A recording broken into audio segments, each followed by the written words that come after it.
Aliens നിങ്ങൾ ചെയ്ത്താന്ന് പറഞ്ഞോളി, നിങ്ങൾ എന്ത് പറഞ്ഞോളി, നിങ്ങൾ സൗകര്യമാണ്. പക്ഷെ അവരുണ്ട് എന്ന് പഠന റിപ്പോർട്ടുണ്ട്. ഏഷ്യാനെറ്റ് പ്രസിദ്ധീകരിച്ചു 2024 ജൂൺ 29. ഇത് മനുഷ്യർക്കിടയിലും വേഷപ്രച്ഛന്നരായി അന്യഗ്രഹ ജീവികളുണ്ട് എന്ന് റിപ്പോർട്ട്. ഇതിനെക്കുറിച്ചൊരു പാടുണ്ട്. അവരൊരു 20-25 കൊല്ലം ഒരു ഏരിയയിൽ താമസിക്കും. ആ വ്യക്തി,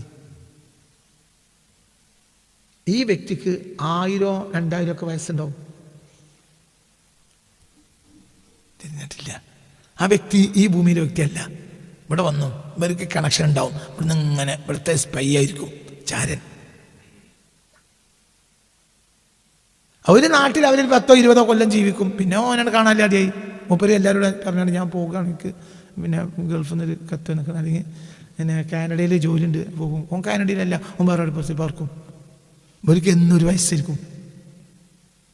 1000, 2000, 3000 വയസ്സുള്ള മനുഷ്യന്മാർ അവിടെ ഉണ്ട്. ഇപ്പോൾ നിങ്ങൾ ഇന്ന കളിയാക്കണ്ട, ദേശീയത്തിന് റിപ്പോർട്ടാ. എന്ന് US പഠനമാണ്. അത് നിങ്ങളടിയിലുണ്ട്. അപ്പം എല്ലാ മനുഷ്യന്മാരും ആരല്ല, മനുഷ്യരല്ല. എല്ലാവരും കൂടി ബസ്സിലൊപ്പം പോകണ്ട, ചിക്കണ്ട് നമുക്കൊന്ന് പോകുക അറിയാൻ മുഞ്ചി പോകണ്ട, പോകുക എന്ന് പറയണ്ട.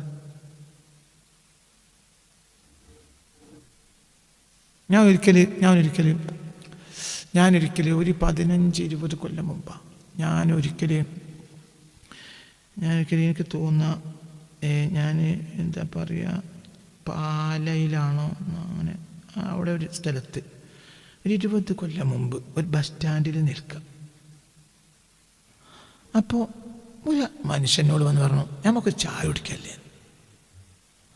അപ്പോൾ എനിക്ക് പേടിയായി, മനസ്സിലായില്ല. നമുക്കൊരു ചായ കുടിക്കല്ലേ എന്ന് പറയണമെങ്കിൽ ഇപ്പോൾ ഈ എനിക്ക് എന്നോട് പറയാം സ്ഥലം നമുക്കൊരു ചായ കുടിക്കല്ലേ. ഞാനൊരു ബസ്സിന് അവിടെ പാലയിലാണോ തിരുവല്ലയിലെന്ന് അറിയില്ല, അവിടുന്ന് ഇറങ്ങിയിട്ട് വേറെ സ്ഥലത്തേക്ക് പോവുക. അപ്പോൾ അവിടെ ബസ് സ്റ്റാൻഡിൽ നിൽക്കുകയാണ്. അപ്പോൾ ഒരാൾ എന്നോട് വന്ന് പറയാണ്, അയാൾ എനിക്ക് പരിചയമില്ല, അയാൾ എന്നോട് പറയാണ് എന്ത് നമുക്കൊരു ചായ കുടിക്കല്ലേ. അപ്പോൾ ഞാൻ ഒന്നും മുണ്ടില്ല, മെല്ലെ മാറിയിട്ട് അവിടെ അങ്ങനെ മാറി ബസ് വന്ന് വേഗം പോയി. എനിക്ക് പേടിയായി, ഇയാളിപ്പോൾ എന്താണ് മനസ്സിലായില്ല. ചിലപ്പോൾ ഇയാൾ തട്ടിപ്പരമായിരിക്കാം. എന്ത് എങ്ങനെ തട്ടിപ്പ്? അയാളെ ചായ അങ്ങനെ കണ്ടവരോടൊക്കെ നമുക്ക് ചായ കുടിക്കല്ലേ പറഞ്ഞാൽ ചായ ഓസി കുടിക്കാൻ നടക്കുന്ന ഒരാളാകാം. പക്ഷെ എനിക്കൊരു പേടിയായി. എനിക്ക് പറഞ്ഞ മനസ്സിലാ തിരക്കടില്ല. എന്ത് ഒരേ മനുഷ്യൻ നിങ്ങളെ എടുക്കുകയാണ് എന്താണ് അങ്ങനെ ഒറ്റക്ക് പറഞ്ഞ് ഒരു 10-20 മിനിറ്റൊക്കെ വർത്താനം പറഞ്ഞാൽ ബസ്സിന് നേരം വൈകും. ഞാൻ ചായ കുടിക്കട്ടെ, നിങ്ങൾ പോയി ഓക്കെ. ഒരാളങ്ങനെ പറഞ്ഞു, ഇയാൾ അന്യഗ്രഹ ജീവിയാണെന്ന് പറയല്ല കേട്ടോ, പക്ഷെ എനിക്കവിടെ പേടിയായി. ഇതെന്താ അങ്ങനെ? ഞാൻ ബേജാറായി. ഞാൻ അവിടുന്ന് അങ്ങനെ മൂളിയാണ്, ഞാനവിടുന്ന് ഒപ്പിച്ച് അങ്ങനെ പോയി. പേടിയായി. എന്താണ് സംഭവം മനസ്സിലായില്ല. പിന്നെ ഇടക്കിടക്കിൻ്റെ മനസ്സിൽ വരും എന്തായിരിക്കും അയാൾ ഉദ്ദേശം. ഏതായാലും അടുത്ത കാലത്ത് റിപ്പോർട്ട് വന്നിട്ടുണ്ട്, എന്ത് അന്യഗ്രഹ ജീവികൾ നമ്മളുടെ ഇടയിൽ മനുഷ്യരായിട്ട് ഉണ്ട്. അവ കണ്ടുവരാൻ വേണ്ടി ഇറങ്ങി വിടണ്ട. എൻ്റെ മകളെ എനിക്ക് നഷ്ടപ്പെടും, എൻ്റെ മകനെ നഷ്ടപ്പെടും. അവളെ നാട്ടിൽ തന്നെ അല്ലാതെയാവും, അവളാണ് കൊണ്ടുപോകും. ബാംഗ്ലൂർക്ക് അവൾ പോയതാണ്, അവൾക്ക് എത്തനോട് ബന്ധം ഉണ്ടായിരുന്നു, പിന്നെ അവളെ കാണാനില്ലാതെയായി. അങ്ങനെയൊക്കെ വരാം. എന്നിട്ട് ധാരാളം റിപ്പോർട്ടുകളുണ്ട്. ഈ ഫെബ്രുവരി 22 ഏഷ്യാനെറ്റിൻ്റെ മറ്റൊരു റിപ്പോർട്ട്, അതായത് ഫെബ്രുവരി 22, 24 റിപ്പോർട്ടാണ് ഏഷ്യാനെറ്റ് റിപ്പോർട്ട്. ഞാൻ ഏഷ്യാനെറ്റിനെ ഉദ്ധരിക്കുന്നത്, നമുക്ക് ഏറ്റവും വലിയ കിതാബാണല്ലോ ഇപ്പം എന്ത് ഏഷ്യാനെറ്റ്. അതുകൊണ്ടാണ് അന്യഗ്രഹ ജീവികളെ ഉണ്ടോ, US ആ രഹസ്യങ്ങൾ വെളിപ്പെടുത്തും. UFO ഫയലുകൾ പുറത്തുവിടാൻ ട്രംപിന്റെ ഉത്തരവ് 2 മാസത്തിൽ പുറത്തുവിടും. അതായത് അന്യഗ്രഹ ജീവികളുണ്ട്, ആ ഫയലുകളുണ്ട് ആരുടെ കയ്യിൽ? അമേരിക്ക US-ന്റെ കയ്യിലുണ്ട്. ആ ഫയലുകൾ പുറത്തുവിടാൻ ട്രംപിന്റെ ഉത്തരവുണ്ട്. എന്തുകൊണ്ടാണ്? പുതിയ ഫയൽ വേറെ ഉണ്ടാവും, പഴയ ഫയലാണ് പുറത്തുവിടുക. നമ്മളതിമ കൂടും. എനിക്ക് പറഞ്ഞാൽ മനസ്സിലായി. നമ്മൾ പഴയ ഫയൽ പുറത്തുവിട്ടാൽ ഇത് വലിയ കാര്യമായിട്ട് ഇപ്പം എപ്സ്റ്റീൻ ഫയൽസ് അതുപോലെ അവരെന്നെ പുറത്തുവിട്ടതാണ്, നമ്മൾ കണ്ടുപിടിച്ചല്ല. നമ്മൾ ആ ദ്വീപ് പോയി പിടിച്ചിറക്കിയിട്ട് ഫയൽ എടുത്താണോ? അല്ല, അവർ പുറത്തു വിട്ടതാണ്. എന്തുകൊണ്ടാണ് അവർ പുറത്തു വിട്ടു? എന്തുകൊണ്ടാണ് അവർ പുറത്തു വിട്ടത്? ഇനി അവർക്ക് അതിൻ്റെ ആവശ്യമില്ല. നമ്മൾ കഴിഞ്ഞ കൊല്ലം പഠിച്ച 9ാം ക്ലാസ്സിലെ ബുക്ക് ഇക്കൊല്ലത്തെ SLC മറ്റേ നമ്മൾ പിടികൊണ്ട് തൂക്കി വെക്കുന്നില്ലേ? എന്തുകൊണ്ട്? ഇനി നമുക്കത് ആവശ്യമില്ല. ഇനി അത് പേപ്പർ പോയി ഞാൻ അതിൻ്റെ പൈസ കിട്ടിയാലോ, അത് അത്ര നല്ലല്ലേ. അപ്പൊ ഇങ്ങള് ഇന്ന് ഈ പറഞ്ഞ എപ്സ്റ്റീൻ ഫയൽസ് എന്ന് പറഞ്ഞ ഈ ഫയൽസ് അമേരിക്കയെ സംബന്ധിച്ചിടത്തോളം അതെന്താണ്? ബേസ്റ്റ് സാധനമാണ്. കാരണം അവർ അതിൻ്റെ അപ്പുറത്തേക്ക് പോയി കഴിഞ്ഞു. ഇത് നോക്കിയിട്ട് നമ്മൾ അറിയുമ്പോൾ ഒരു ചിരിക്കുണ്ടാവും, അന്തം കമ്മിയാൾ എന്താ പേർക്കും വല്ല അന്തമുണ്ട്. അപ്പം ഈ ട്രംപ് ഉത്തരവ് പുറപ്പെടുവിച്ചിട്ടുണ്ട് 2 മാസത്തിനുള്ളിൽ UFO ഫയലുകൾ പുറത്തു വിടുന്ന. UFO എന്ന് പറഞ്ഞാൽ ഭൂമിയിലെ ആളുകൾക്ക് പിടുത്തം കിട്ടാത്ത സാധനങ്ങൾ. ഒരിക്കലും അത് എന്തിൻ്റെതല്ല, മനുഷ്യൻ്റെതല്ല, അങ്ങനത്തെ സാധനങ്ങൾ. അത് അടുത്ത Trump directs US government to prepare release of files on aliens and UFOs. ഏലിയൻസിൻ്റെയും UFOൻ്റെയും BBC റിപ്പോർട്ടാണ്. അപ്പൊ ഇങ്ങനത്തെ പല രേഖകളും ആരുടെ കയ്യിലുണ്ട്? US-ന്റെ കയ്യിൽ. അന്യഗ്രഹ ജീവികൾക്ക് ഭൂമിയിൽ ഇന്നും ആക്സസ് ഉണ്ട്. അതിന്റെ ഇഷ്ടംപോലെ ഫയലുകൾ. ഇത് ഏഷ്യയിലൊരു രാജ്യത്തിന്റെ കയ്യിൽ ഈ ഫയലില്ല. എന്തുകൊണ്ട്? ഏഷ്യക്കാർക്ക് അവരോട് പ്രത്യേകിച്ച് ബന്ധമൊന്നുമില്ല. അതിന് ഞങ്ങൾ അങ്ങനെ മനസ്സിലാക്കാത്തത്. ഇപ്പൊ ഇതൊക്കെ കാട്ടിക്കൂട്ടിയാണ്. ഒരു UFO ഫയലൊന്നും നമ്മളെ ദുബായിൻ്റെയും മറ്റൊന്നും കയ്യിലൊന്നുമില്ല. അവർക്കത് ഇല്ല. ഏതൊരു ഏഷ്യൻ രാജ്യം, ഇപ്പോൾ ഇന്ത്യയുടെ കയ്യിൽ UFO ഫയലുണ്ടോ? അതായത് മനുഷ്യന് മനസ്സിലാക്കാൻ കഴിയാത്ത അന്യഗ്രഹ ജീവികളുടെയും അവരുടെ വാഹനങ്ങളെയും അവരുടെ ആക്സസുകളെ കുറിച്ചുള്ള റിപ്പോർട്ടുകൾ. ആ റിപ്പോർട്ടുകൾ ഇന്ത്യയുടെ കയ്യിലില്ലല്ലോ. എന്തുകൊണ്ട്? ഇന്ത്യയിൽ അങ്ങനത്തെ ഒരു അന്യഗ്രഹ ജീവികളുമായി ഒരു ബന്ധമില്ല. ട്രംപ് തന്നെ ഉത്തരവിട്ടു അത്തരം ഫയലുകൾ പുറത്തു വിടാൻ വേണ്ടി. ഹാർവാർഡ് സർവകലാശാല യൂണിവേഴ്സിറ്റിയുടെ ഒരു റിപ്പോർട്ട് ഞാൻ വായിക്കാം. മനുഷ്യർക്കിടയിൽ വേഷം മാറി ജീവിക്കുന്ന അന്യഗ്രഹ ജീവികൾ, ഞെട്ടിക്കുന്ന പഠനം. അന്യഗ്രഹ ജീവികൾ മനുഷ്യർക്കിടയിൽ വേഷം മാറി ജീവിക്കുന്നുണ്ടെന്നാണ് അടുത്തിടെ പ്രസിദ്ധീകരിച്ച ഒരു പഠന റിപ്പോർട്ടിൽ പറയുന്നത്. Aliens are living among us, നമ്മുടെ കൂടെ ജീവിക്കേണ്ടവരും. ഹാർവാർഡ് പഠനം പറയുന്നത് ഹാർവാർഡ് സർവകലാശാലയിലെ ഗവേഷകരായ ടിം ലോമസ്, ബ്രെൻഡൻ കേസ് എന്നിവരും മൊണ്ടാന സാങ്കേതിക സർവകലാശാലയിലെ മൈക്കൽ പോളുമാണ് ഈ പഠനത്തിന് പിന്നിൽ. ഇവർ ഇങ്ങനെ ധാരാളം പഠനമുണ്ട്. ഇതൊരു പഠനമാണ്. തയ്യാറാക്കിയ ഗവേഷണ പ്രബന്ധത്തിലാണ് മനുഷ്യർക്കിടയിൽ ഭൂമിയിൽ വസിക്കുന്ന അന്യഗ്രഹ ജീവികളെ കുറിച്ച് പരാമർശിക്കുന്നത്. ക്രിപ്റ്റോ ടെറസ്ട്രിയൽ എന്ന സങ്കല്പ സിദ്ധാന്തം അടിസ്ഥാനമാക്കിയാണ് ഗവേഷകർ പഠനം നടത്തിയിരിക്കുന്നത്. അന്യഗ്രഹ ജീവികൾ ഭൂമിയിലെ അഗ്നിപർവ്വത മേഖലകളിലും ഭൗമാന്തര മേഖലകളിലും വസിക്കുന്നുണ്ടെന്നാണ് ഫിലോസഫി ആൻഡ് കോസ്മോളജി എന്ന ശാസ്ത്ര ജേണലിൽ നൽകിയിരിക്കുന്ന പ്രബന്ധത്തിൽ പറയുന്നത്. കാലിഫോർണിയയിലെ പോപ്പോ കാറ്റപ്പെറ്റിൽ അഗ്നിപർവ്വതം, കാലിഫോർണിയയിലെ മൗണ്ട് ശാസ്ത തുടങ്ങിയ സ്ഥലങ്ങൾ എന്നിവ പറക്കും തളികകളുമായി ദീർഘകാല ബന്ധപ്പെട്ടിരുന്ന സ്ഥലമാണ്. ഇതൊക്കെ അവിടെ നിങ്ങൾ ചിന്തിക്കണം, ഏതാണ് ഈ സ്ഥലങ്ങൾ? അതേപോലെ തന്നെ ഇതൊക്കെ അന്യഗ്രഹ ജീവികൾ താമസസ്ഥലമാണെന്ന് പലരും വിശ്വസിക്കുന്നു. വേഷം മാറി ഭൂമിയിൽ ജീവിക്കുന്ന അന്യഗ്രഹ ജീവികൾ മനുഷ്യർക്കിടയിൽ തന്നെ വേഷം മാറി ഭൂമിയിൽ ജീവിക്കുന്നുണ്ട്. മനുഷ്യരെ അതേപോലെ തന്നെ അനുകരിച്ച് കഴിയുന്ന ഇവരെ തിരിച്ചറിയാനാവില്ലെന്നും ഹാർവാർഡ് പ്രബന്ധത്തിൽ പറയുന്നു. ഇവരാരല്ല, പക്ഷെ ഒരിക്കലും മനുഷ്യർക്ക് ഇവരെ തിരിച്ചറിയാൻ കഴിയില്ല. ഹാർവാർഡ് യൂണിവേഴ്സിറ്റിയുടെ പഠനം, ധാരാളം പഠനം വിഷയത്തിൽ. അപ്പൊ എല്ലാ മനുഷ്യന്മാരും ആരല്ല, മനുഷ്യന്മാരല്ല. കൊണ്ടേ ചാടണ്ട. ഇനിയിപ്പോൾ മനുഷ്യനെ കണ്ടുപിടിക്കാൻ വേറെല്ല സാധനവും കണ്ടുപിടിക്കേണ്ടി വരും. അവർക്കാണ് പറ്റിയത്. ഇതൊക്കെ വലിയ വലിയ പഠനങ്ങളാണ്. വേഷം മാറി ഭൂമിയിൽ കഴിഞ്ഞ ഇത്തരം അന്യഗ്രഹ ജീവികളെ സന്ദർശിക്കാനായി വരുന്ന വാഹനങ്ങളാണ് പറക്കും തളികകൾ അഥവാ UFO ആണ്. ഐഡന്റിഫൈഡ് സാധനങ്ങൾ, അങ്ങനത്തെ സാധനങ്ങൾ, മനസ്സിലായില്ലേ? അതാണ് UFO. അതെങ്ങനെ എന്താണെന്ന് ഭൂമിയിലുള്ളവർക്കും മനസ്സിലായി. പറക്കും തളിക ഇവിടെ കാണുന്നത് ഇടക്കിടക്ക് പോലെ കാണാൻ വരുന്നവരാണ്. ഇപ്പം നമ്മൾ ദാറു ഖുർആനിൽ വ്യാഴാഴ്ച ഉച്ചയ്ക്ക് ശേഷം കുട്ടികളെ വന്ന് കാണാം എന്ന് പറഞ്ഞാൽ ഇവിടെ വന്ന് വണ്ടി ഉണ്ടാവുമല്ലോ. എന്തിനാ അപ്പോൾ ഒരു ബാപ്പ ഒരു ഉമ്മ ഒക്കെ വന്നാൾ കണ്ടു പോകും പോലെ അന്യഗ്രഹ ജീവികൾ ഇവിടെ ജീവിക്കുന്നുണ്ട്. അവർക്ക് ഭയങ്കര കണക്ഷൻ ഉണ്ട്. അവർക്ക് പിന്നെ എന്തെങ്കിലും കെട്ടുകിടക്കുന്ന സാധനം ഉണ്ടെങ്കിൽ അത് കൊണ്ടുപോകാനും പുതിയ പിന്നെ പദ്ധതി ഇവർക്ക് കൊടുക്കാൻ വേണ്ടിയിട്ടുമാണ് ആര് വരുന്നത്? പറക്കുന്നധികം വരുന്നത് യൂണിവേഴ്സിറ്റികളെ പഠന റിപ്പോർട്ട്. അതായത് എന്തല്ല ബാലരമ റിപ്പോർട്ടല്ല, വലിയ വലിയ പഠന റിപ്പോർട്ടുകൾ. അതുകൊണ്ടാണ് ഇപ്പം ഇത്തരം നോവലും സിനിമയും പുറത്തിറങ്ങുന്നത്. എന്തുകൊണ്ട്? ഇത്തരം കാര്യത്തിൽ മനുഷ്യൻ ഇപ്പോൾ വലിയ പഠനങ്ങൾ നടക്കുന്നുണ്ട് എന്ന്. ഭൂമിയിൽ മാത്രമല്ല ചന്ദ്രനിലും അന്യഗ്രഹ ജീവികൾ ഉണ്ട് എന്ന്. അതേസമയം അന്യഗ്രഹ ജീവികൾ നമുക്കിടയിൽ ജീവിക്കുന്നുണ്ട് നോബൽ സമ്മാന നോമിനി ഡോക്ടർ ഗാരി നോളനും അവകാശപ്പെടുന്നു. നോബൽ സമ്മാന നോമിനി പ്രഗത്ഭനായ ഡോക്ടർ ഗാരി നോളനും ഈ അഭിപ്രായമുണ്ട്. അന്യഗ്രഹ ജീവികളോ ഭൗമജീവികളോ മനുഷ്യരായി നമുക്കിടയിൽ വസിക്കുന്നതിന് തനിക്ക് 100% ഉറപ്പുണ്ടെന്ന്.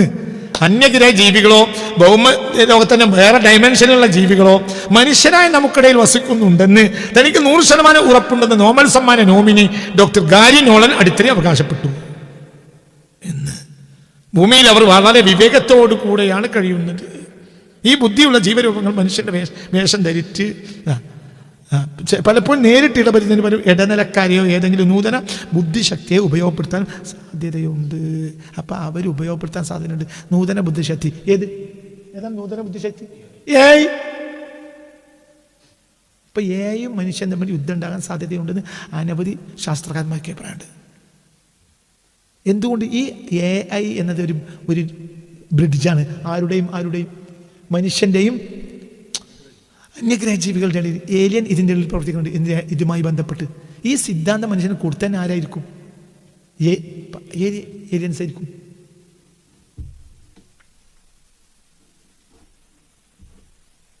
അപ്പം പലതും ഇപ്പോൾ ഉദാഹരണം സൗദി അറേബ്യയിലെ ഒരു പ്രധാനപ്പെട്ട റോബോട്ടാണ് ആര്? സോഫിയ സംസാരിക്കും. നിങ്ങൾക്ക് എന്താ വിശ്വാസം വരുന്നില്ലേ? സോഫിയ സംസാരിക്കും. പത്രക്കാർ എത്ര ആൾക്ക് ഇന്റർവ്യൂ സോഫിയ പറഞ്ഞ എന്താ? റോബോട്ട്, കമ്പ്യൂട്ടർ മനുഷ്യൻ. അപ്പൊ സോഫിയയോട് ഒരിക്കൽ പത്രക്കാർ ചോദിച്ചു, ഇനി എന്താണ് നിങ്ങളുടെ ആഗ്രഹം? എനിക്ക് ഗർഭം ധരിച്ച് പ്രസവിക്കണം. ആര് പറയാ? ഇരുമ്പ് പറയാൻ കഴിയും. ഇത് നാഷണാലിറ്റി ഉണ്ട്. എന്ത് നാഷണാലിറ്റി? ഇജ് പോയ നാഷണാലിറ്റി കിട്ടിക്കൊള്ളുന്നില്ല. സോഫിയക്ക് നാഷണാലിറ്റി ഉണ്ട്. എവിടുത്തേരിയാണ്? സൗദിക്കാരിയാണ്. ഓൾക്ക് എന്ത് ഉണ്ട്? പാസ്പോർട്ട് ഉണ്ട്. പാസ്പോർട്ട് ഉണ്ട് ഓക്ക്. ഓൾ സൗദിക്കാരിയാണ്. ഓൾ വർത്താനം പറയും, പത്രക്കാരോട് വർത്താനം പറയും. ഇപ്പോൾ ഓൾക്ക് പുതിയ പെണ്ണിനും കൂടി കിട്ടണം എന്നാ പറയുന്നത്. അപ്പോൾ എന്താ പറയണത്? എനിക്ക് ഗർഭം ധരിച്ച് കുട്ടിയെ പ്രസവിക്കണം, എൻ്റെ ഏറ്റവും വലിയ ജീവിതാഭിലാഷ അതാണ്. ആരാത് പറയണത്? ഒരു റോബോട്ട്. ഇങ്ങക്ക് ഇത് അത്ഭുതമായി തോന്നണില്ലേ? ഇനിയിപ്പോൾ എന്താ ഓക്ക് ഇനി വേറെ ഓന് വന്നാൽ ഓന് യുദ്ധം ചെയ്യാനായിരിക്കും പൂതി. ഓക്കിപ്പോൾ എന്താണ്? പള്ളിയിൽ ഉണ്ടാക്കാനാ പൂതി. മറ്റൊന്ന് ഈ മനുഷ്യന്മാരൊക്കെ ഒന്ന് കൊല്ലാനാ. അങ്ങനെയാക്കൂടെ? നിങ്ങൾക്ക് പറഞ്ഞ മനസ്സില്ല. ശാസ്ത്രകാരന്മാരും പറയാണ് അടുത്തൊരു യുദ്ധം ഉണ്ടാക്കുകയാണെങ്കിൽ ആരും തമ്മിലായിരിക്കും. ഏയും മനുഷ്യനും തമ്മിൽ ഭൂമിയിൽ യുദ്ധം ഉണ്ടാവും. ഈ ടെക്നോളജി മനുഷ്യന് കൊടുത്തത് തന്നെ അല്പം ആരായിരിക്കും? ഈ അന്യഗ്രഹ ജീവികൾ. അവർ മനുഷ്യന്മാരുടെ അടിയിലുണ്ട് എന്ന് കൂടി ഇഷ്ടം പോലെ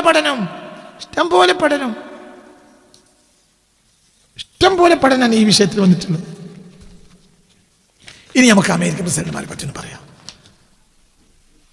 ഞാൻ UFOനെ നേരിട്ട് കണ്ടു എന്ന് പറയുന്ന ഒരാൾ ജിമ്മി കാർട്ടർ.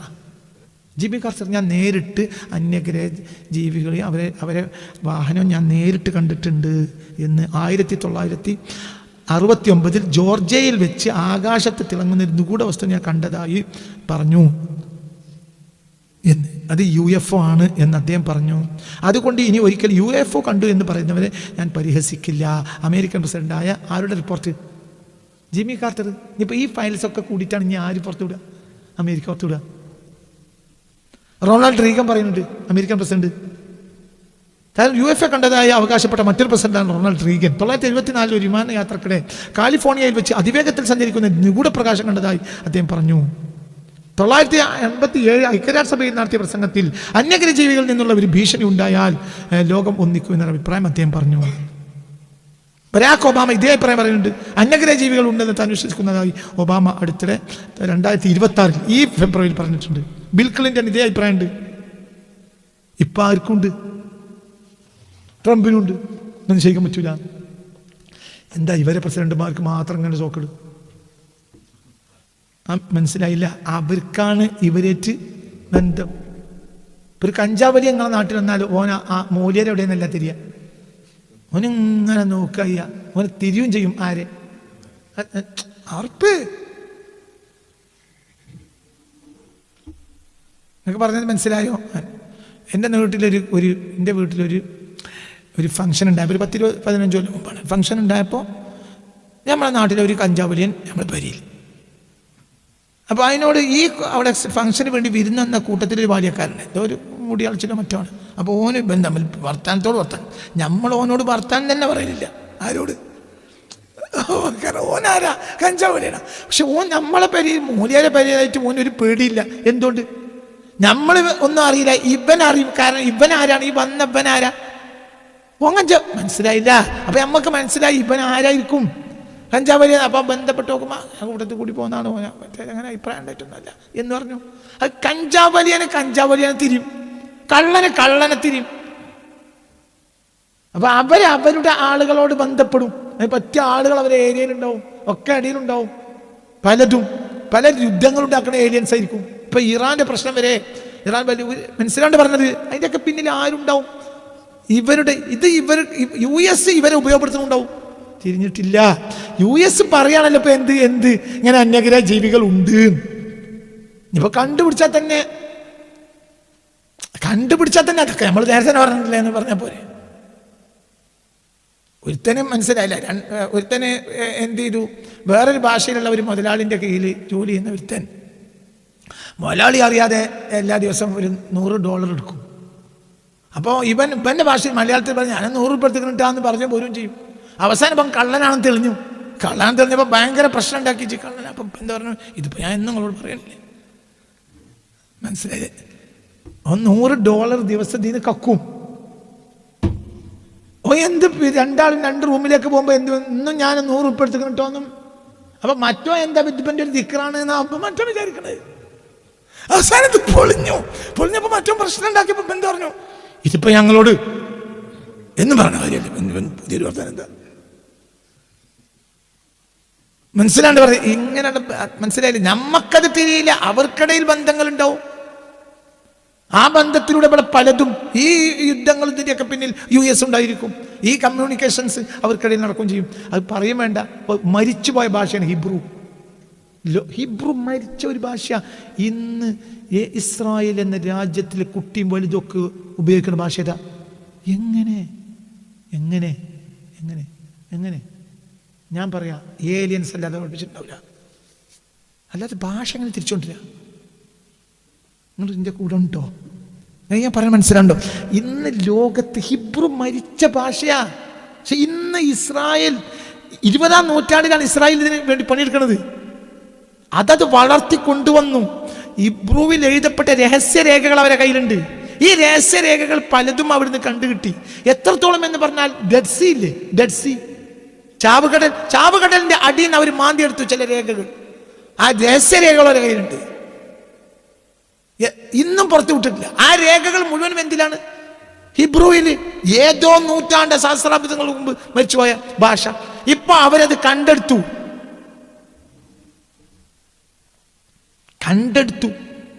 അത് മനുഷ്യന് കഴിയേണ്ട കാര്യം. അപ്പൊ അതിന്റെ പിന്നിൽ ആര് പ്രവർത്തിച്ചിട്ടുണ്ടാവും? ആ അക്ഷരം വീണ്ടും തിരിച്ചു കൊണ്ടുവന്നത് ഏലിയൻസ് ആയിരിക്കും. ഇപ്പോൾ അവർക്ക് ഹിബ്രു യൂണിവേഴ്സിറ്റി ഉണ്ട്. യൂണിവേഴ്സിറ്റി ഉണ്ട് അവർക്ക്. ഇതൊരു കാലത്ത് മരിച്ചുപോയ ഭാഷയാണ്. ചിന്തിക്കണം. ഉദാഹരണം പറയാം. 5000 കൊല്ലം മുമ്പ് മരിച്ചുപോയ ഭാഷകളിലെ ലിപി വായിക്കുന്നുണ്ട് ഇപ്പോൾ ചില ആളുകൾ. ഇപ്പൊ ഫറോമാർക്ക് ചില രഹസ്യങ്ങളുണ്ട്, ഇപ്പൊ കണ്ടെത്തുന്നുണ്ട്. ഈ രഹസ്യം ഏലിയനുമായി അവരുടെ ബന്ധമായിരിക്കും. ആരുടെ? ഫറോമാരുടെ. അപ്പൊ ഇത് ഇന്ന് വായിച്ചെടുക്കുന്നുണ്ട്. മനുഷ്യനത് ഇമ്പോസിബിൾ ആണ്, കഴിയില്ല. അപ്പൊ അന്യഗ്രഹ ജീവികൾ ഇവിടെ ഉണ്ടായിരുന്നു എന്ന്. ഈ രണ്ടാമത്തെ വേറൊരു കാര്യം പറയട്ടെ. ഇപ്പോ എന്ത് ചെയ്യുന്നുണ്ടല്ലോ, സേണിലെ എന്താ പറയാ, സേണിൽ കണികാ പരീക്ഷണം നടക്കണില്ലേ? നിങ്ങൾ കേട്ടിട്ടില്ലേ കണികാ പരീക്ഷണം? കണികാ പരീക്ഷണത്തിന്റെ പിന്നിൽ എന്താണ്? അന്യഗ്രഹ ജീവികൾക്കുള്ള പോർട്ടലുകൾ തുറക്കാൻ വേണ്ടിയിട്ടാണ് ഈ കളി എന്നാണ് ലോകത്തെ പല ആളുകളുടെയും അഭിപ്രായം. സ്വിറ്റ്സർലാൻഡ്, ഫ്രാൻസ് അടക്കം 27 കിലോമീറ്റർ ഭൂമിയുടെ അടി തുറക്കുക. കണികാ പരീക്ഷണം കേട്ടിട്ടുണ്ടോ? ഇല്ലേ? ദൈവകണം കണ്ടെത്താൻ വേണ്ടി പറയില്ലേ കുട്ടി? ഇത് എന്താ അതിൻ്റെ അടിസ്ഥാനം? 27 കിലോമീറ്റർ ഏറെ അങ്ങോട്ട് ഭൂമി തുരന്നിട്ട് അടി കൂടി പണിയെടുക്കുക. 100 മീറ്റർ അടി തുറക്കുക. 100 മീറ്റർ. അപ്പൊ എത്ര നില കെട്ടിടത്തിന്റെ ഉയരം? ഇപ്പൊ 10 അടിയിലാണല്ലോ ഒരു ഫ്ലോർ ഉണ്ടാവുക. 10 അടി ആകുമ്പോൾ എത്ര മീറ്റർ ഉണ്ടാവും? 3 മീറ്റർ അല്ലേ മോനെ? ഇത് 100 മീറ്ററിലാണ്. അപ്പൊ 100 മീറ്റർ എത്ര നിലം? ഒരു 30-33 നില കെട്ടിടത്തിന്റെ താഴേക്കാണ് എന്ത് കണികാ പരീക്ഷണം നടക്കുന്നത്. 27 കിലോമീറ്ററിന്റെ ഉള്ളിൽ. ഇതെന്താണ്? ഇത് ഭൂമിക്കടിയിൽ ചില ജീവികളുണ്ട്. അവർക്ക് പോർട്ടൽ തുറന്നു കൊടുക്കാൻ വേണ്ടിയാണ് ഇത് ചെയ്യുന്നത് എന്ന അഭിപ്രായമുള്ളവരുണ്ട്. ഇതന്നെ നോക്കി പോപ്പുലർ മെക്കാനിക്സിന്റെ റിപ്പോർട്ട് കേൾക്കണം. 2025 scientist R pretty sure they found a portal to the 5th dimension. ലോകത്തെ ഏറ്റവും പ്രധാനപ്പെട്ട സയൻസ് പ്രസിദ്ധീകരണമാണ് എന്ത്? Popular mechanics.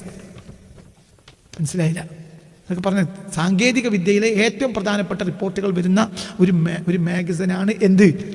ഈ പോപ്പുലർ മെക്കാനിക്സിന്റെ ആണ് കഴിഞ്ഞ നവംബർ 8 അതായത് 2025. എന്താ പറയുക? സയന്റിസ്റ്റ് ആർ pretty sure, ഏതാണ്ട് അവർക്ക് ഉറപ്പാണ്, they found a portal to the 5th dimension. അപ്പോൾ 5th ഡയമെൻഷനിലേക്കുള്ള പോർട്ടൽ അവർ എന്ത് ചെയ്തിട്ടുണ്ട്?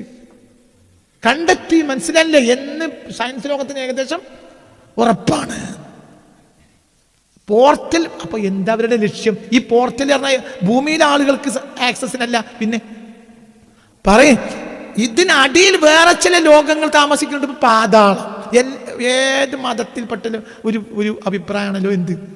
നമ്മളിപ്പോ സിജീൻ എന്നറിയും അല്ലേ? പറയും മനുഷ്യന്മാരെ, നമ്മൾ സിജീൻ അറിയും. ഹിന്ദു വേദത്തിൽ എന്തുണ്ട്? പാതാളം. സിജീന്, പാതാളം. സിജീനിന്റെ സൂപ്പർലേറ്റീവ് ആണല്ലോ എന്ത്? സിജീൻ. ഒരു വിഭാഗം ആളുകളെ അവിടെ ഇട്ട് പൂട്ടിയിട്ടുണ്ട്, അവിടെ ഇട്ട് പൂട്ടും ചെയ്യും. അപ്പൊ ഈ ആളുകൾക്ക് ഇനി ആക്സസ് കിട്ടണം, ഇങ്ങോട്ട് ആക്സസ് കിട്ടാനുള്ള പോർട്ടലുകൾ അടിക്ക് തുറക്കുക, മേലക്ക് വേറെ തുറക്കുക, അടിക്കും മേലക്കും. അപ്പൊ ഡയമെൻഷൻ അടിയിലുണ്ട്, വേറെയുണ്ട്, അപ്പുറത്തുണ്ട്. ഈ പോർട്ടൽ കണ്ടെത്തുകയാണ് ആര്? ഇവര്. ഇതിനാണ് ഈ കളി കളിക്കുന്നത്. ഇവർ പറയുന്ന ദൈവഗണം കണ്ടുപിടിക്കാണ്. മനസ്സിലായില്ല? ഒരു മൈന്യൂട്ട് പോയിന്റിലുള്ള വളരെ ചെറിയ ഒരു കണികയെ അതിൽ പ്രത്യേകമായ അതിൻ്റെ ഊർജത്തെ പുറത്തെടുക്കുക എന്നുള്ളതൊക്കെയാണ് അതിൻ്റെ ലക്ഷ്യം. പ്രത്യക്ഷത്തിൽ അതാ പറയുന്നത്. പക്ഷെ ലക്ഷ്യം അടിസ്ഥാനപരമായി എന്താണ്? ഒരു പോർട്ടൽ ഓപ്പൺ ചെയ്യലാണ്. ഈ പോർട്ടൽ വന്നാൽ വലിയ ഗുണം അവർക്കുണ്ടാവും, അതേ സമയത്ത് നമ്മൾക്ക് വലിയ നഷ്ടം ഉണ്ടാവും. ലോകത്തിൽ എന്നും ഭൂമിയിൽ 2 വിഭാഗം ആളുകളുണ്ട്. ഒന്നിത് ചെയ്യാത്തവര്, ഒന്നിത് ചെയ്യുന്നവര്. ചെയ്യാത്തവരാരാ? ഇപ്പൊ ഏഷ്യൻ ആഫ്രിക്കൻ രാജ്യക്കാരൊന്നും ഒരു കാലത്തും അത് ചെയ്യൂല. കാരണം നമുക്ക് ധർമ്മവും വ്യവസ്ഥിതിയുണ്ട്, മറ്റൊരു ഇതൊക്കെ ചെയ്യുന്ന യൂറോപ്പാണ്. ചിന്തിക്കുക. അപ്പൊ ഇങ്ങനെയുള്ള ഒരു പോർട്ടൽ അടക്കലായിരിക്കാം അവിടെ ബഹുമാനപ്പെട്ട സയ്യിദുന ദുൽഖർനൈൻ ചെയ്തിട്ടുണ്ടാവുക. അങ്ങനെ ആയിരിക്കാം, അതായിരിക്കാം ചെയ്തിട്ടുണ്ടാവുക. ചെയ്തിട്ടുണ്ട്. അതാണ് ഈ വിഷയത്തിൽ ഒരുപാട് ഏലിയൻസ് അൺകവേർഡ് പോർട്ടൽ എന്നൊരു ഡോക്യുമെന്ററി ഉണ്ട്.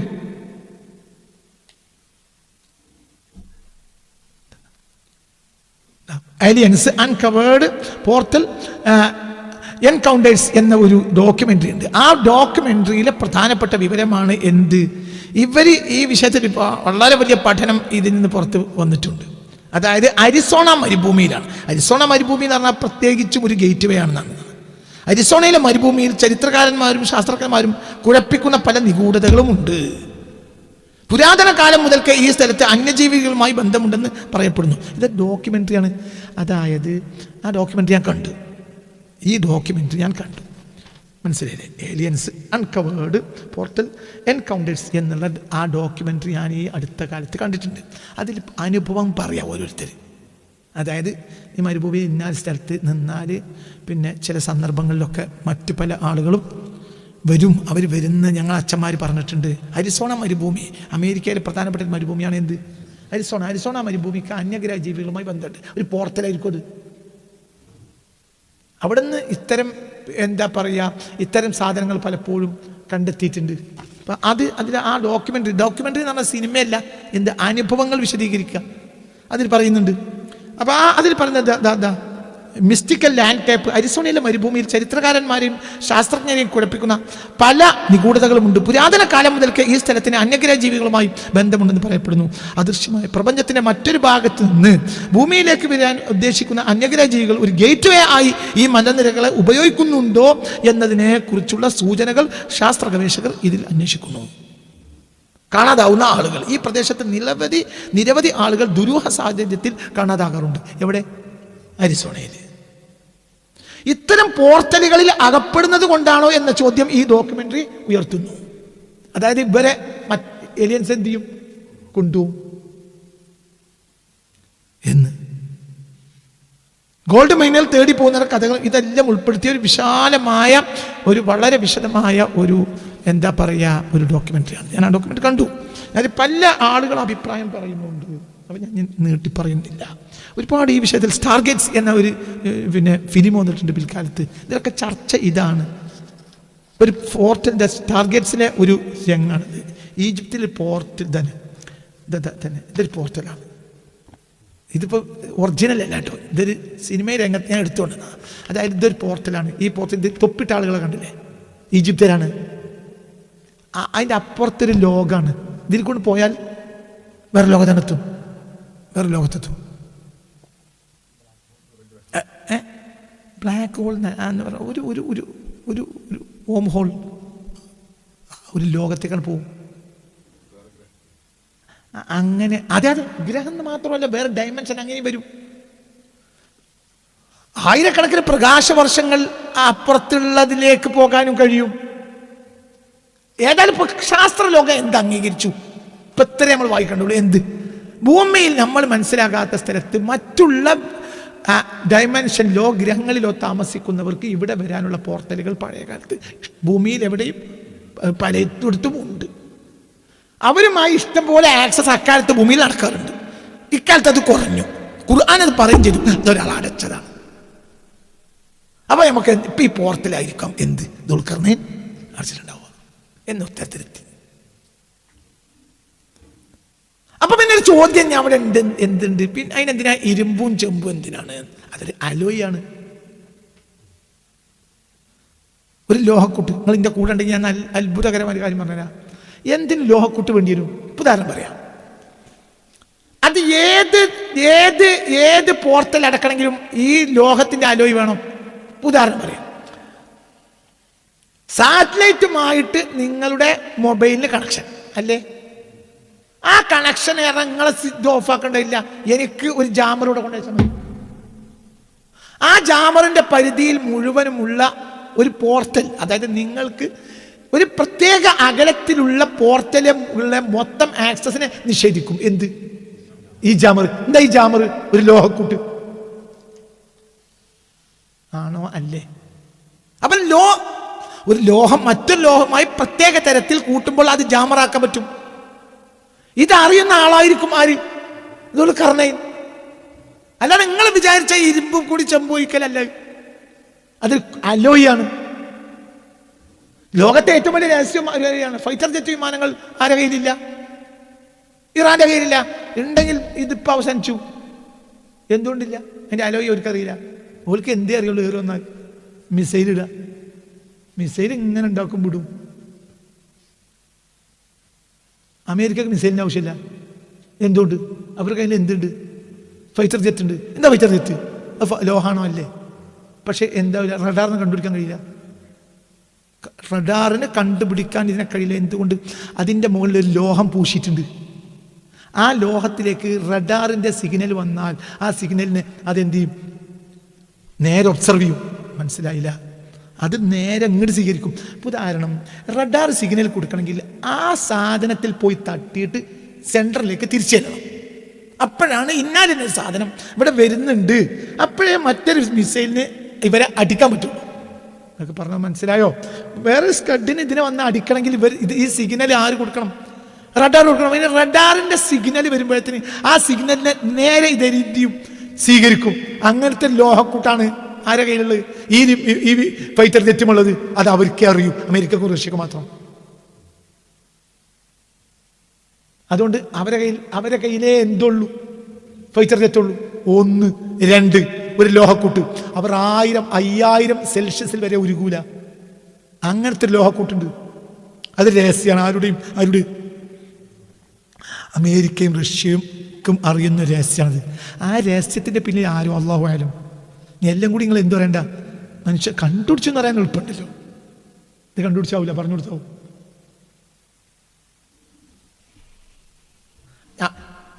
എന്തിന് ഇപ്പൊ പോർട്ടൽ അടക്കാൻ എന്തിനാണ് ഇരുമ്പും ചെമ്പും? അത് വേണ്ടി വരും. എന്തുകൊണ്ട്? ഇതൊരു അലോയാണ്. മനസ്സിലാണ് പറഞ്ഞത്, ഇത് ലോഹക്കൂട്ടാണ്. ഈ കൂട്ടുണ്ടായാലേ ജാമർ ഉണ്ടാക്കാൻ പറ്റുള്ളൂ. ഇപ്പൊ ഈ പോർട്ടലുകളെ അടക്കാൻ ഇതിന് കഴിയും. അങ്ങനത്തെ ആ കൂട്ടം ആർക്കറിയും? ദുൽഖറിനെ അറിയും. അവസാനത്തെ കൂട്ടം ദുൽഖറിനെ ഒറ്റക്കാണല്ലോ ചെയ്യണേ.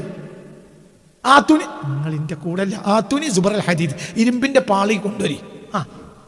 ഹത്താ ഇദാ സാവാ ബൈന സദഫൈനി ഖാലം ഫുഖു, ഊതിക്കോളി. ഒക്കെ നിങ്ങളെ പണിയാണ്. പിന്നെ ഇനി ബാക്കി എന്താ? ഹത്താ ഇദാ ജഅലഹു നാറാ, അങ്ങനെ അത് തീയാകട്ടെ. തീയായി കഴിഞ്ഞാലോ ആ തുണി ഇത്ര നിങ്ങൾ എന്ത് ചെയ്യും? നിങ്ങൾ ചെമ്പ് കൊണ്ടുവരി, അത് ഞാൻ ശരിയാക്കിക്കോളാം. അവസാനത്തെ പണി എന്ത്? അത് ഞങ്ങൾ പോയിക്കോളാം, ഞാൻ ലെവലായിക്കോളാം. അപ്പൊ മനസ്സിലായില്ല.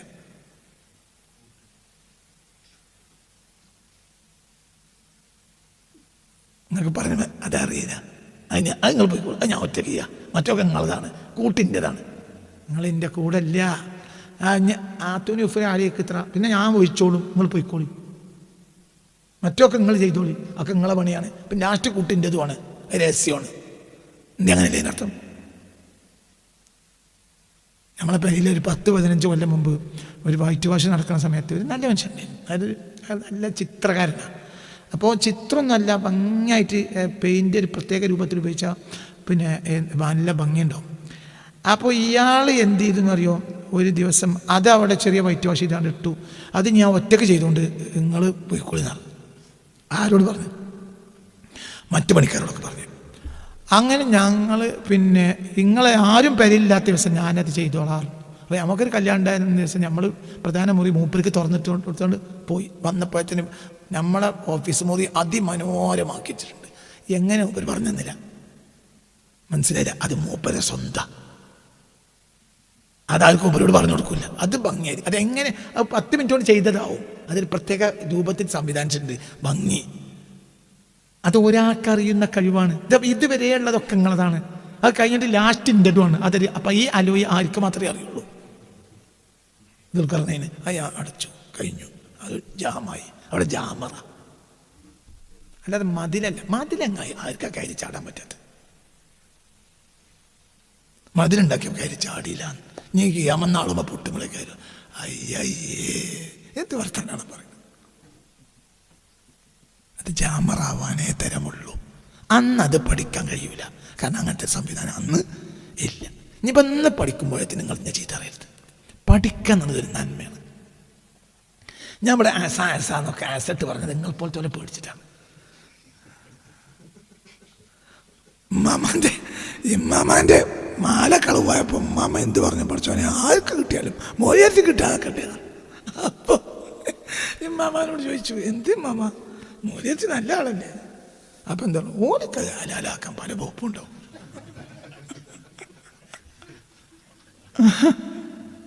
എന്ന് പറഞ്ഞത് ഒരു തമാശ എന്ന് പറഞ്ഞതുപോലെ ഞങ്ങളെ പേടിച്ചിട്ട് അതായിക്കൂടെ അതായിക്കൂടെ എന്ന് ചോദിക്കണത്.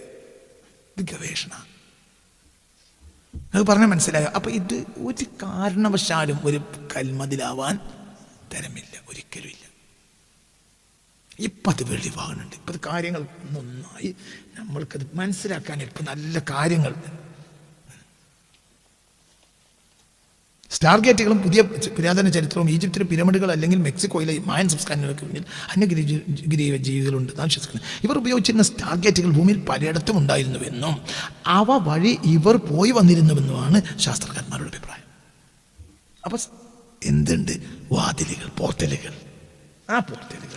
ആ പോർട്ടലുകളിലേക്കുള്ള വഴി കണ്ട് അടച്ചു. ആര്? അതിന്റെ സെൻട്രൽ പോർട്ടൽ അടച്ചു. ഇനി അത് പൊട്ടി. അപ്പൊ ഏകദേശം ദുർബലമായി. ഇനി അപ്പൊ ആ ബന്ധങ്ങൾ ഇപ്പം ഉണ്ടായി. അവരുണ്ടാകൽ ആവശ്യമായവരും ഭൂമിയിലുണ്ട്. ഈ ബന്ധം നിലനിൽക്കേണ്ടവർ. അല്ലാതെ മനുഷ്യൻ സഹകരിക്കാതെ ഇത് നടക്കൂല. ഇപ്പൊ ഇവരിത് ഇപ്പൊ ഈ ബന്ധം ഇവർ എന്നോ തുടങ്ങിയതായിരിക്കും. ഇപ്പൊ ഇവർ പുറത്തുവിടാനുള്ള കാരണം എന്താ? ഇപ്പോൾ എന്തിനത് പുറത്തുണ്ട്? ഇതിനെ സാർവത്രികാക്കുക. ഇപ്പൊ ഇത്തരം സിനിമ കുട്ടികളൊക്കെ സിനിമക്ക് അടിമയാണ്. ഈ സിനിമകൾ ഇപ്പോൾ നമ്മളെ കുട്ടികൾ നിരന്തരം, ഇപ്പൊ ഞാൻ പറയാം, അവതാറിൽ പോലത്തെ ജീവികളും ഇപ്പൊ നമ്മളെ കുട്ടികൾ ഈ അവതാർ ഫിലിം കണ്ട കുട്ടികൾക്കൊക്കെ ഇപ്പൊ എന്താ പൂതി? അങ്ങനത്തെ ഒരു അന്യഗ്രഹ ജീവികളും യുദ്ധമൊക്കെ ഒന്ന് നടന്നു കിട്ടാൻ കൊതിയാണ് അവർക്ക്. കാരണം അവരിത് കണ്ടു. ഇങ്ങനത്തെ ഇഷ്ടം പോലെ സ്റ്റാർ ഗേറ്റ്, ഇങ്ങനെ പലതുമുണ്ട്, സിനിമകളും നോവലുകളും. ഈ സാധനം അങ്ങോട്ട് പുറത്ത് വന്നു കഴിഞ്ഞാൽ നമ്മുടെ യൂത്ത് അതിനെ അക്സെപ്റ്റ് ചെയ്യും. ഒരു കാലത്ത് ഇതിൽ ഇല്ലാത്തൊരു കാലത്ത് പുതിയത് വന്നാൽ അവരെന്താ പറയുക, ഏയ് പഠിച്ചോനെ പറ്റൂല. ഇപ്പൊ മായാവി അറിഞ്ഞിട്ട് നമ്മുടെ കുട്ടികൾക്കൊക്കെ അറിയുന്ന സാധനം മായാവി അല്ലേ. ഒരു കാലത്ത് ഒരു മമ്മൂട്ടിന് വായിലുള്ള ഒരു മനുഷ്യനെ പോലത്തെ ഒരാൾ ഇറങ്ങിയെന്നാ പേടിക്കൂലേ? ഇപ്പൊ പേടിക്കൂല. ഇപ്പൊ ഒരു മായാവിക്ക് വേണ്ടി കാത്തിരിക്കണം. ആര് പറയും? നമ്മളെ കുട്ടികൾ മായാവിനെ കാത്തിരിക്കണം. അപ്പൊ എന്താണ് ഇപ്പോൾ യൂറോപ്പും അമേരിക്കയും ഇപ്പൊ ചെയ്തുകൊണ്ടിരിക്കുന്നത്? അന്യഗ്രഹ ജീവികളുണ്ട് എന്ന ഫയൽസ് അവർ പുറത്തുവിടാനുള്ള കാരണം എന്താ? ഇതിന്റെ ഇഷ്ടം പോലെ സിനിമകളും നോവലുകളും പുറത്തിറക്കി. ഇനിയിപ്പോൾ ആ ഫയൽസ് കൂടി പുറത്തിട്ടാൽ സാർവത്രികമായും ജനങ്ങൾ എന്ത് വിശ്വസിക്കും? നമ്മളടിയിലൊക്കെ ഇവർ ഉണ്ട്. ഇനിയിപ്പോൾ അവരുടെ തള്ളിക്കയറ്റം ഉണ്ടായാലും ഇവർക്ക് പ്രശ്നമൊന്നുമില്ല. ഇവരെ അവർ വലിയ കോണ്ടാക്ട് നടക്കുന്നുണ്ടാവും. ഇതിനെ മറികടക്കണമെങ്കിൽ സൂപ്പർ പവർ ഉള്ളവരാക്കി കഴിയൂ. ആരെപ്പോലെ? ദുൽഖർനെ പോലെയോ അതിൻ്റെ അപ്പുറം. അതാണ് ആര്? മഹദി. അതാ മഹദി. മറ്റതൊക്കെ അതായത് ആ പഠനങ്ങൾ തെറ്റല്ല. അവർക്ക് പറവാന്നതിന് പരമാവധി അവർ പറഞ്ഞു. എനിക്കിത് 2000-ന് ശേഷമായതുകൊണ്ട് പറയാൻ കഴിഞ്ഞു. കാരണം ഈ വിഷയങ്ങളൊക്കെ ഇത്രയേറെ പുറത്തു വരുന്നത് എന്തിനു ശേഷമാണ്? 2000-ന് ശേഷം. ഇന്നിപ്പോൾ നിങ്ങൾ പഠിച്ചാൽ നിങ്ങൾ പറയും ഇതൊരിക്കലും എന്തല്ല, മതിലല്ല. എന്നാ മതിലാണ് മതിലൻ. മതിൽ പർവ്വതമൊന്നുമല്ല. പർവ്വതം എന്ന വാക്ക് ഖുർആൻ പറഞ്ഞത് സ്വാഭാവികമായി പറയുന്നത് ജബലാണ്. ജബൽ എന്ന് പറഞ്ഞ എത്രയോ സ്ഥലം ഖുർആനിലുണ്ട്, പക്ഷെ ഇവിടെ പറഞ്ഞില്ല. ഇവിടെ സിദ്ധ് എന്ന് പറഞ്ഞത് ഒരു ബാരിയർ. മനസ്സിലാവേണ്ട പറഞ്ഞത് അതാണ് അതിൻ്റെ അർത്ഥം.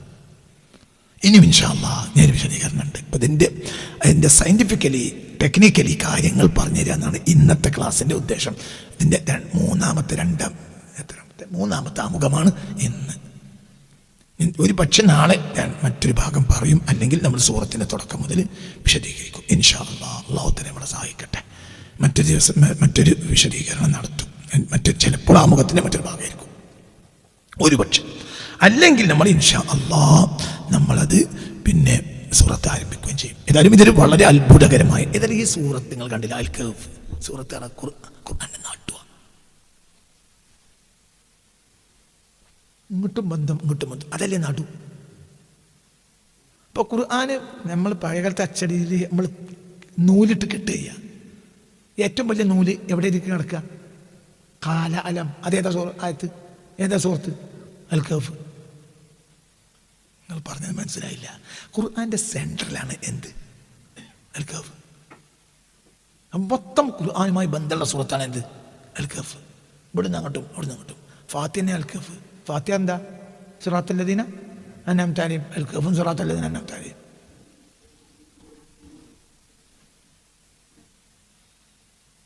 എന്താ സൂറത്തുൻ നാസ്? അതിൽ വസ്വാസ് ഉണ്ടാക്കുന്ന ആളുകൾ. അതിൽ ഈ ഫാത്തിഹയിൽ വസ്വാസ് ഉണ്ടാക്കുന്നത് ആരാ? മുബ്തദീങ്ങൾ. ഹിന്ദു അല്ല, ക്രിസ്ത്യാനിയല്ല, നിങ്ങളിൻ്റെ കൂടെ അല്ല. രണ്ട് കൂട്ടരാണ് ഇതിൽ സംശയം ഉണ്ടാക്കുക. ഒന്ന് നിരീശ്വരവാദി, ഓൻ പുറത്താണ്, മുബ്തദി അകത്താണ്. നിരീശ്വരവാദി കൊണ്ട് ശല്യമല്ല, ഓൻ നമുക്കറിയാം ഓൻ ആരാണ്, നിരീശ്വരവാദിയാണ്. അത് തിരിയും. എത്ര ബസ് ഇട്ടാതെ പണ്ടത്തെ വല്യാപ്പരൊക്കെ എത്ര ബസ്സില്ലാതൊക്കെ ആണെങ്കിലും KSRTC കാര്യമില്ല.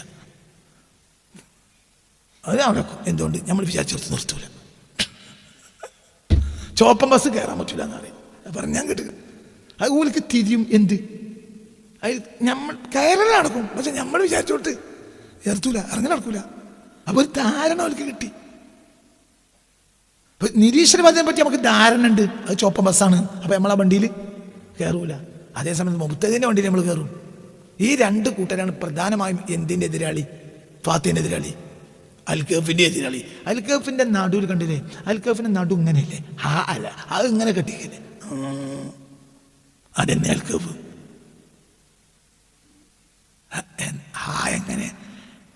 എന്താണ് ഉറങ്ങണത്? കാഫ് ഇങ്ങോട്ട് പൗതി കൊക്ക സാത്വ. ഇതിന്റെ തല മാത്രം കൊക്ക, ഫ നടൂലോ എന്ന് പറഞ്ഞാൽ തന്നെ മുഴുവനും. അപ്പോൾ അൽ കഹ്ഫ് അച്ചുതണ്ട നടുവ. അച്ചുതണ്ടുമ്പോഴാണ് മൊത്തം എന്ത് നിൽക്കുന്നത്? ഖുർആൻ. നിങ്ങൾക്ക് മനസ്സിലായില്ല? നിങ്ങൾക്ക് മനസ്സിലുണ്ടോ? അൽ കഹ്ഫ് എന്ന് പറഞ്ഞാൽ അതെന്താ? അച്ചുണ്ട. അതുകൊണ്ടാണ് വെള്ളിയാഴ്ച ഞാൻ പറഞ്ഞത്. അങ്ങോട്ടും ഇങ്ങോട്ടും. അൽക്കൗഫുമായി ബന്ധമില്ലാത്തൊരു സൂറത്തുമില്ല. അത് ഏത് കാലം പറഞ്ഞിട്ടുണ്ട്. ഇപ്പൊ ലോകാവസാനത്തെ ആളെപ്പാണല്ലോ ഞാൻ ഈ പറഞ്ഞത്. ആര്? ദുൽഖർനൈൻ ഏത് കാലത്ത് വരേണ്ട ആളാ? ലോകാവസാനം. അതായത് ഇങ്ങനത്തെ സൂപ്പർമാൻ ശക്തികളെ പറ്റി നമ്മൾ മനസ്സിലാക്കേണ്ട വ്യക്തിയാണ് ആര്? ദുൽഖർനൈൻ. ഞാൻ അങ്ങനത്തെ ആൾ വരുന്നുണ്ട് ഇവിടെ. ഇനിയിപ്പോൾ വലിയ അപാരമായ കഴിവുള്ള മനുഷ്യന്മാർ വരുന്നുണ്ട്. ഞാൻ പറഞ്ഞ സ്പൈഡർമാനും മറ്റൊക്കെ കണ്ടിട്ട് ഇതൊക്കെ സർവ്വസാധാരണയാണ്. അപ്പൊ അതിനെ മറികടക്കുന്ന ഔലിയാക്കന്മാരൂടെ ഉണ്ടാവും. നിജ് വിചാരിച്ച വലിയ ആയിക്കോളുന്നില്ല ഇനി വരുന്ന ആള്. കാലത്തിനനുസരിച്ച് വരും. ഇല്ലാ ബിലിസാനി ഖൗമിഹി. ഒരു കൗമിന്റെ ലിസാനില ഒരു നബി സംസാരിക്കുക. അപ്പൊ ഇന്നൊരു വലിയ വരികയാണെങ്കിൽ, കാലത്തിന് വലിയാണെങ്കിൽ ആ വലിയനെ അറിയാത്ത സയൻസ് ഉണ്ടാവില്ല. ഇല്ലാ ബിലിസാനി ഖൗമിഹി. ടെക്നോളജി ഉണ്ടാവില്ല. നിങ്ങൾക്ക് പറഞ്ഞത് മനസ്സിലായില്ലേ? എല്ലാ ടെക്നോളജി ഇന്ന് ഏതൊരു വലിയ സമൂഹത്തിന് മൊത്തം വേണ്ട ഒരു വലിയ വന്നാൽ ആ വലിയനെ അറിയാത്തൊരു ടെക്നോളജിയോ ഒന്നും ഉണ്ടാകാൻ പാടില്ല. അല്ലാഹു തആല ഇന്ന മക്കന ലഹു ഫിൽ അർളി, ഭൂമിയിലാണ് സൗകര്യം ചെയ്തു കൊടുത്തു ആ വലിയന്. ഇനി അങ്ങനത്തെ വലിയ ഇനിയും വരും. ഇത് ഏത് സൂറത്താണ്? ഇത് അവിടുത്തെ സൂറത്തല്ല, അവിടുത്തെ ചരിത്രത്തിൽ പറഞ്ഞത് എന്തിനു വേണ്ടിയാണ്? ലോകാവസാനത്തെ ആളുകൾക്ക് പഠിക്കാൻ. ഇതിൽ പറഞ്ഞ ഖസസ് നിങ്ങൾക്ക് എന്നും പാടാണ്. ഇതിൽ പറഞ്ഞ ഖസസ് മൊത്തം, ഏതിൽ പറഞ്ഞ അതിൽ മൊത്തം പാടാം. ഇത് ആ സൂപ്പർമാൻ വരെ, സൂപ്പർമാനായ വലിയ ഉണ്ടാവും, സൂപ്പർമാനായ ബാഹ്യശക്തികളുണ്ടാവും. അപ്പം സൂപ്പർമാനായ അതിനേക്കാൾ സൂപ്പർമാനായ ആരും ഉണ്ടാവും. ഉണ്ടാകൽ നിർബന്ധമാണ്. മൂസാ നബി വരുമ്പോൾ അക്കാലത്തെ ടെക്നോളജി സിഹറാണ്. അപ്പൊ സിഹറൊന്നും എനിക്ക് കൂടിയാൽ ഞാൻ ബയലറിന് തരാന്ന് പറയാൻ പറ്റില്ലല്ലോ. ആർക്കാ കാക്കങ്ങളെ ബയലുണ്ടെന്നല്ലേ ചോദിക്കുക. അപ്പൊ അതിനേക്കാൾ വലിയ ഓലൊക്കെ ഇട്ടത് തന്നെയാണ്. അവരിട്ടത് എന്താ? ബടി. മൂസാ നബി ഇട്ടത് തന്നെ ബടി. പക്ഷെ മൂസാ നബിന്റെ ബടി എന്ത് ചെയ്തു? മറ്റേന് വിഴുങ്ങി. അതന്നെയാണ് വലിയ ചെയ്യേണ്ടത്.